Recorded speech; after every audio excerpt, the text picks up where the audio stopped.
मङ्सिर महिना वृष राशिको लागि किवार किपारको स्थिति हो, किनकि सूर्य मङ्गल र बुधको त्रिग्रही योग तपाईँको सोझै सप्तम भाव साझेदारी र दाम्पत्यमा बनिरहेको छ।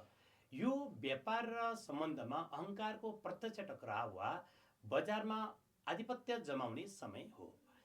यो त्रिग्रही योग तपाईँको जीवनसाथी र व्यापारिक साझेदारीसँगको सम्बन्धमा केन्द्रित छ।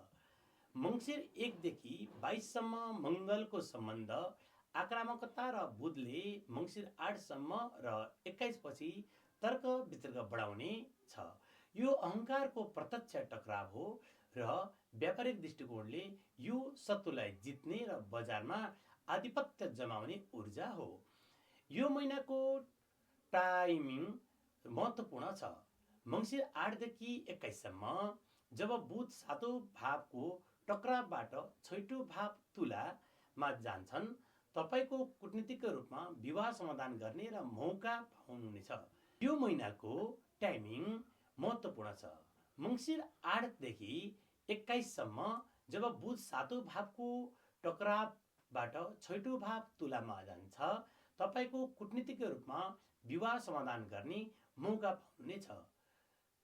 अति महत्त्वपूर्ण समय मङ्सिर 11 गते आउँछ, जब बृहस्पति तेस्रो भाव कर्कटमा वक्री भई तपाईँको दोस्रो भाव धन परिवार र वाणीमा आउँछ।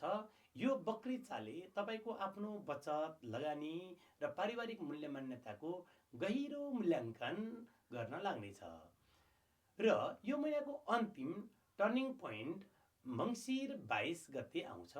तपाईँको सातौं भाव आधी र महिनाको अन्तिम टर्निङ पोइन्ट मङ्सिर 22 गते आउँछ।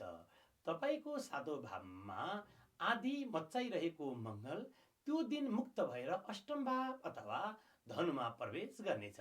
यो परिवर्तनले तपाईँको ध्यान सम्बन्धको लडाईँबाट सङ्कट, स्वास्थ्य वा अप्रत्याशित मामिलातर्फ मोडिनेछ। त्यसैले स्वास्थ्यमा भने अति विचार गर्नुपर्ने देखिएको छ।